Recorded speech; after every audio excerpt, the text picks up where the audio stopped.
You should be composting all your food scraps and your pumpkins this fall. Here are my 2 compost bins, side by side. I've been trying to get them full of leaves and grass clippings, collecting those and piling them up in here before winter hits.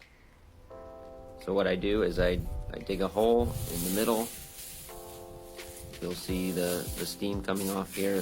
That's the composting process taking place. It's very warm in the center of this compost pile. It can be over 140 degrees. So I get my hole dug. And then I'm going to throw in my food scraps and throw in my pumpkins.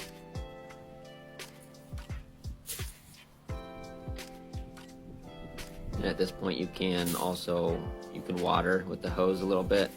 If your pile is pretty dry, you definitely need to add some water. And I cover these up, and it'll turn into black compost next year. Please follow along at DoNotDisturbGardening.com. Like this video, and let me know if you have any questions. Thanks.